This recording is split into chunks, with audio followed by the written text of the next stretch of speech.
இயேசு கிறிஸ்துவின் இனிதான நாமத்தினாலே உங்கள் ஒவ்வொருவரையும் தேவனுடைய ஜீவனுள்ள வார்த்தையின் மூலமாய் சந்திப்பதிலே நான் கர்த்தருக்குள் மகிழ்ச்சி அடைகின்றேன். உபாகமம் 1:31.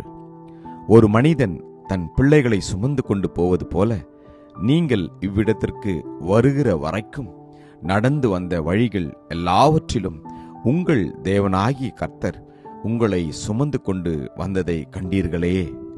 Deuteronomy 1:31.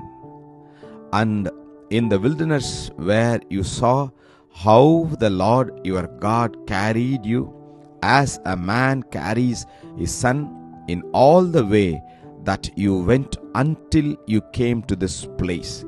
Amen. கர்த்தருடைய நாமம் மகிமைப்படுவதாக. கர்த்தர் இந்த புதிய மாதத்தின் 2வது நாளிலும் கூட நம் ஒவ்வொருவரையும் அற்புத விதமாய் சுமந்து வந்தார். 10 மாதங்கள் கழிந்து 11வது மாதத்துல நம்மை அவர் சுமந்து வந்த அவருடைய அன்பையும் அவருடைய காருண்யத்தையும் நினைத்து நாம் தேவனுக்கு நன்றி செலுத்த கடமைப்பட்டிருக்கிறோம். இஸ்ரவேல் ஜனங்களை வனாந்தரத்திலே அவர் அற்புத விதமாய் வழிநடத்தி வந்தார். இரவும் பகலும் தேவனுடைய பிரசன்னம் அவர்களோடு கூட இருந்தது.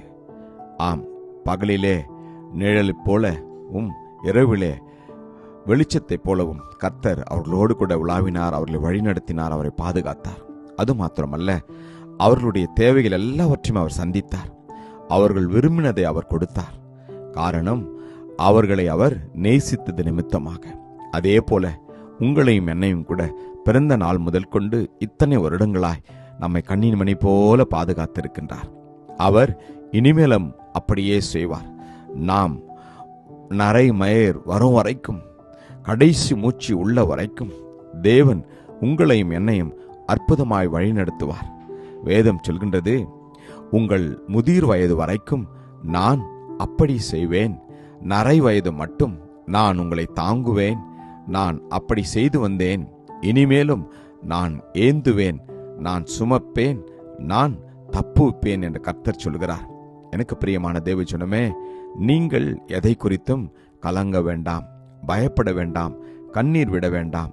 காரணம், உங்களையும் என்னையும் அழைத்த தேவன் உண்மையுள்ள தேவனாயிருக்கின்றார்.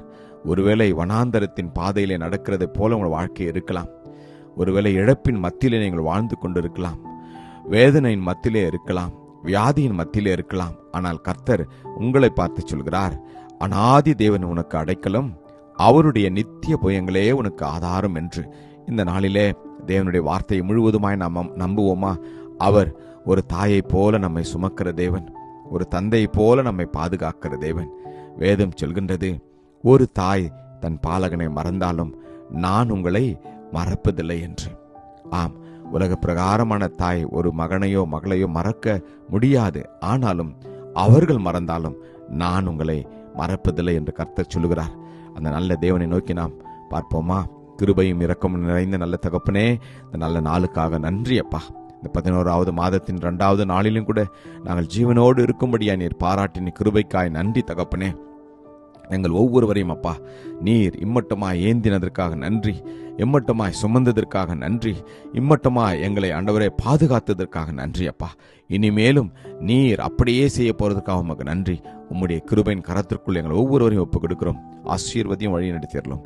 மீட்பர் இயேசு மூலம் ஜெபிக்கிறோம் ஜீவனுள்ள நல்ல தகப்பனே. ஆமேன். God bless you. Jesus loves you. Amen.